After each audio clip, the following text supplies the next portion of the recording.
बाद अब देश सामान्य होने की ओर कदम बढ़ा रहा है। इसी कड़ी में 25 मई से घरेलू विमान सेवा शुरू होने जा रही है। इस दौरान कई तरह के नियम और शर्तें लागू होंगी जिनका पालन करना होगा। केंद्रीय नागरिक उड्डयन मंत्री हरदीप पुरी ने इसको लेकर एक प्रेस कॉन्फ्रेंस की। सरकार की तरफ से टिकटों के दाम की अधिकतम सीमा तय कर दी गई, जिसका पालन सभी एयरलाइंस को करना होगा। हरदीप पुरी ने यहां बताया कि वंदे भारत मिशन के लिए अभी तक 20,000 भारतीयों को वापस लाया जा चुका है। हालांकि कुछ देश कोरोना लोगों को वापस लाने की इजाजत नहीं दे रहे, ऐसे में परेशानी भी आ रही है। मंत्री ने कहा कि अभी लोगों को वापस लाने की रफ्तार और बढ़ाई जाएगी। इससे पहले बुधवार को ही केंद्रीय मंत्री द्वारा देश में घरेलू उड़ानों को नियमवार खोलने का ऐलान किया गया था। देश के सभी एयरपोर्ट 25 मई से विमानों के लिए तैयार रखने के लिए कहे गए हैं। मंत्रालय के द्वारा इसके लिए नए दिशा निर्देश भी जारी किए गए हैं। अरुण धंता हमारे साथ ज्यादा जानकारी के साथ लाइव जुड़ रहे हैं। अरुण, तमाम बातें हैं, वंदे भारत की तो बात करेंगे ही हम, लेकिन साथ में देश में अगर एयरलाइन सेवाएं शुरू होती हैं तो रेलवे के बाद एक अलग कदम देश बढ़ाएगा। इससे बिजनेस खुलेगा, लोगों की आवाजाही बढ़ेगी और तमाम तरह की सहूलियतें होंगी। और क्या क्या खास हरदीप पुरी ने अपनी इस प्रेस कॉन्फ्रेंस में साफ किया है?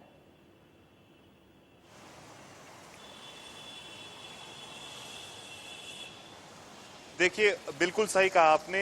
रेलवे को खोल दिया गया है। उसके बाद सबकी उम्मीदें थी कि आखिर कब फ्लाइट ऑपरेशन जो हैं वो रिज्यूम होंगे। तो 25 मई से जो है वो फ्लाइट ऑपरेशन शुरू होंगे, जिसका मतलब जो है वो लिमिटेड, जो अभी मिनिस्ट्री ऑफ सिविल एविएशन ने डिसाइड किया है कि जहां पर फ्लाइट्स उड़ेंगी 1/3 जो नॉर्मल ऑपरेशंस होते थे उसका 1/3 जो है वो ऑपरेशंस अभी चालू होंगे। साथ ही साथ हरदीप सिंह पुरी ने जो वंदे भारत मिशन का जो पहला फेज था उसके बारे में भी उन्होंने बताया, और जो दूसरा फेज फिलहाल अभी जो चल रहा है जिसमें करीब 20,000 लोगों को वो अभी तक वापिस ला चुके हैं। साथ ही साथ सबसे बड़ा जो सवाल ये था, क्योंकि कल हम जानते हैं राजीव के ये ट्वीट कर दिया था मंत्री जी ने कि 25 तारीख से ऑपरेशन शुरू होंगे, लेकिन उसके अलावा कोई इंफॉर्मेशन नहीं थी कि एसओपीज क्या रहेंगे, कौन कौन सी डेस्टिनेशंस पे फ्लाइट शुरू होंगी और जो फेयर है वो कितना रहेगा। तो आज उस पे उन्होंने क्लैरिटी दी है कि सिलेक्टेड डेस्टिनेशंस होंगे और स्टेट गवर्नमेंट से बात हो गई है उस पर कि किस तरह से फैसिलिटेट करना है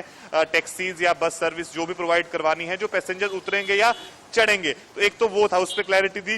दूसरी चीज ये थी कि आपका जो फेयर क्या रहेगा, तो फेयर का भी एक कैप उन्होंने बनाया है। एग्जाम्पल साथ में दिया था कि मान लीजिए जैसे दिल्ली से जो मुंबई का जो प्राइस है वो मिनिस्ट्री ने 3500 से 10,000 के बीच रखा हुआ है, लेकिन उसमें ये कंफ्यूजन था कि ऐसे तो एयरलाइंस 10,000 रुपए या 9,000 रुपए रख सकती है। तो उसके लिए उन्होंने क्लैरिटी दी कि 40% जो उस फ्लाइट की जितनी सीट्स हैं उसका जो किराया है वो 6500 से ऊपर नहीं जाना चाहिए। तो जो इस तरह से फेयर को मेंटेन किया जाएगा, और साथ ही साथ जो है इंपॉर्टेंट डेस्टिनेशन जो मेट्रो सिटीज हैं आपकी, जैसे दिल्ली टू मुंबई, बेंगलोर, कर्नाटका, हैदराबाद, इन तमाम जगहों पे जो है वो फ्लाइट ऑपरेशन शुरू होंगे। और सबसे अहम जो बात है राजीव वो ये है कि जब लोग एयरपोर्ट पे आएंगे तो आखिर किस तरह की व्यवस्था जो है वो वहां पर की गई होगी, एसओपीज क्या है, क्योंकि एसओपीज जो है वो पैसेंजर्स के लिए भी हैं और ऑपरेटर्स के लिए भी हैं और एयरलाइंस के लिए भी हैं। तो इन तीनों जो स्टेक होल्डर्स हैं उनको फॉलो करनी होंगी एसओपीज, और उसी के चलते जो है गाइडलाइंस भी आज जारी कर दी गई हैं एयरपोर्ट अथॉरिटी के अंडर जो सारे एयरपोर्ट्स को मैनेज करती हैं, और साथ ही साथ जो है मिनिस्ट्री ऑफ सिविल एविएशन के द्वारा। मान लीजिए अगर कोई पैसेंजर है उसको दिल्ली एयरपोर्ट पे उतरना है तो उतरते ही उसको मास्क पहनना होगा और सोशल डिस्टेंसिंग मेंटेन करनी होगी। उसके बाद जब हम गेट से अंदर जाते हैं एयरपोर्ट के तो सबसे पहले वहां पर जो सीआईएसएफ के पर्सनल होते हैं वो हमारा आई कार्ड और बोर्डिंग कार्ड चेक करते हैं। तो पहले क्या होता था कि वो आपको उसको अपने हाथ में लेकर चेक करते थे, अब क्या होगा कि वो दूर से आपको उनको दिखाना पड़ेगा और एक ग्लास की शील्ड सामने लगी होगी, वो दूर से रखकर आप उनको दिखाएंगे, वो देखेंगे और वहीं आपका टेम्परेचर भी चेक होगा। तो उसके बाद सीधा जो है आप अपना लगेज लेकर जहां पे आपको लगेज सबमिट करवाना है वहां तक जाना होगा, और उसके बाद जो है आपका एक और स्कैनिंग होगी। वो भी सारा जो सीआईएसएफ के लोग हैं वो पूरा उन्होंने हर तरह का पूरा सामान पहना होगा अपने आप को बचाने के लिए। उसके बाद जो है वो आगे इस तरह से तमाम जगहों पर जो है वो एसओपी फॉलो की जाएंगी।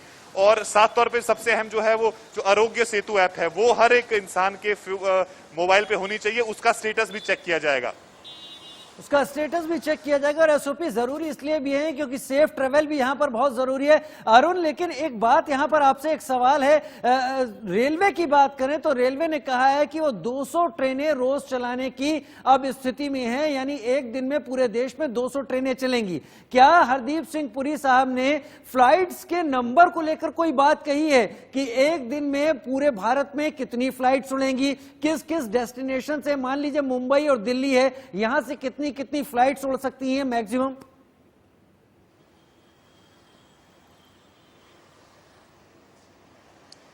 देखिए, डिटेल्ड जो है वो उन्होंने उस पे कुछ ऐसा इंफॉर्मेशन नहीं दी। हाँ, इतना जरूर कहा कि 1/3 मतलब आपके जो ऑपरेशंस पहले चलते थे उसका 33% जो है वो अभी जो स्टार्टिंग का फेज है इसमें 33% के साथ स्टार्ट होगा। मान लीजिए आपकी पहले दिल्ली टू मुंबई आपकी 10 फ्लाइट्स थी, तो अब जो है 10 की जगह 3 फ्लाइट्स फिलहाल उड़ेंगी। तो स्टार्टिंग ऐसे की जाएगी। उसके बाद अगर देखते हैं कि किस तरह से जो है वो सपोर्ट मिलता है पैसेंजर्स का और कोई दिक्कत नहीं होती एयरपोर्ट पे, उसके बाद हो सकता है कि उसको जो है वो थोड़ा सा और बढ़ाया जाए। पर एक बात जरूर है कि अभी जो है वो 33% ही ऑपरेशंस चालू होंगे पूरे देश में, और जो स्टेट्स हैं जहां पर ये फ्लाइट्स जाएंगी उसका भी अभी डिटेल प्रॉपर्ली नहीं आया, लेकिन हाँ एग्जाम्पल जरूर दिया गया है, खासतौर पे जो बड़ी। चलिए, ये यहां पर बेहतर है कि 25 तारीख से फ्लाइट ऑपरेशन शुरू होने जा रहे हैं और ये एक अच्छी खबर है। बहुत शुक्रिया अरुण दंता तमाम जानकारी के लिए। वहीं करीब 2 महीने हिंदुस्तान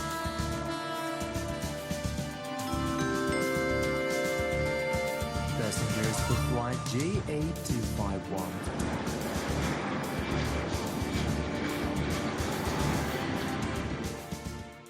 शुरू होंगी ट्रेन की बुकिंग। अब आसानी से आप अपने राज्य लौट पाएंगे। ट्रेन से पहले आपको घर पहुंचाएगा प्लेन। 25 मई से भारत में डोमेस्टिक फ्लाइट्स भी भरेंगी उड़ान।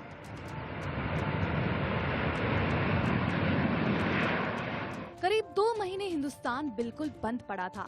रेल, हवाई, सड़क यातायात पूरी तरह ठप था। लेकिन लॉकडाउन 4.0 का ऐलान हुआ तो कुछ रियायतें मिली, और इन रियायतों के बीच सरकार की तरफ से रेल और हवाई सेवा को भी छूट मिली। आपको बता दें कि इस लॉकडाउन के बीच थोड़ी सी राहत की खबर ये है कि देश भर में हवाई सेवा 25 मई से शुरू कर दी जाएंगी। इसकी जानकारी नागरिक उड्डयन मंत्री हरदीप पुरी ने ट्वीट कर दी। लॉकडाउन के कारण राष्ट्रीय और अंतर्राष्ट्रीय उड़ानों पर भी पाबंदी लगी हुई है। साथ ही सरकार ने रेल सेवा भी फिर से शुरू करवा दी है और अब हवाई सेवा 25 मई यानी सोमवार से शुरू होगी। पिछले 2 महीने से हमारे जो हवाई अड्डे हैं वहाँ पे बिल्कुल रेवेन्यू स्ट्रीम नहीं हुई। हमारे जो हवाई जहाज हैं, जो हमारे एयरलाइंस हैं, उनको 2 महीने में कुछ नहीं हुई। हमें कुछ लोगों ने नागरिक उड़ान, एसेंशियल मेडिकल सप्लाईज और ऐसी सर्विसेज दी हैं। तो मैं समझता हूँ कि अभी टाइम आ गया था, पर अभी हम शुरुआत जो है आहिस्ता करेंगे। ये नहीं कि पहले दिन सोमवार को 25 तारीख को ही सारी फ्लाइटें शुरू हो जाएंगी। अभी शायद कुछ ही परसेंटेज शुरू होंगी, और जैसे हम आगे चलते जाएंगे जो हमारा अनुभव होगा उसके अनुसार हम एडजस्ट भी करेंगे। साथ ही हरदीप पुरी ने कहा कि सभी एयरपोर्ट और एयरलाइन कंपनियां 25 मई से उड़ानें शुरू करने के लिए तैयार रहें। यात्रियों के लिए एसओपी भी जारी किया जा रहा है। इससे पहले नागरिक उड्डयन मंत्री हरदीप सिंह पुरी ने मंगलवार को एक ट्वीट कर कहा था कि हवाई सेवा शुरू करने की जिम्मेदारी केंद्र के साथ साथ राज्यों की भी है। उन्हें भी इसके लिए तैयार रहना होगा। 25 मार्च से देश भर में जारी लॉकडाउन के समय से ही उड़ानों पर पाबंदी लगी हुई है।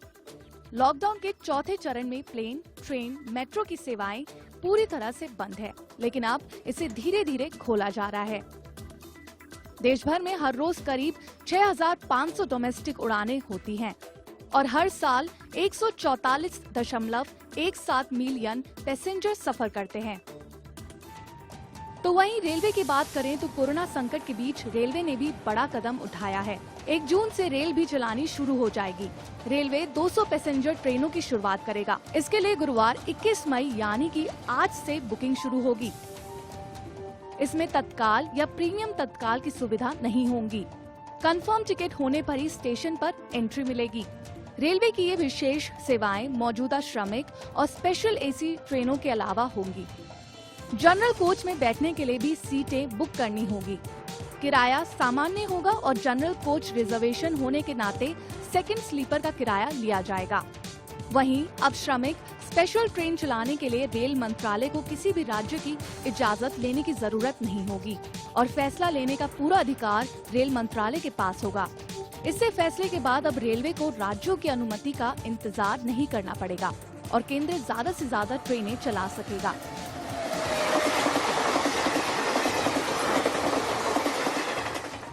जिसमें पहले के मुकाबले ज्यादा यात्री सफर कर सकेंगे और ये ट्रेनें 1 जून से टाइम टेबल के अनुसार प्रतिदिन चलेंगी।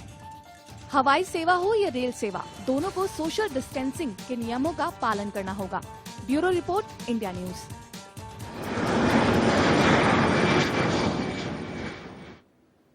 छोटा सा ब्रेक ले रहे हैं, जल्द हाजिर होते हैं।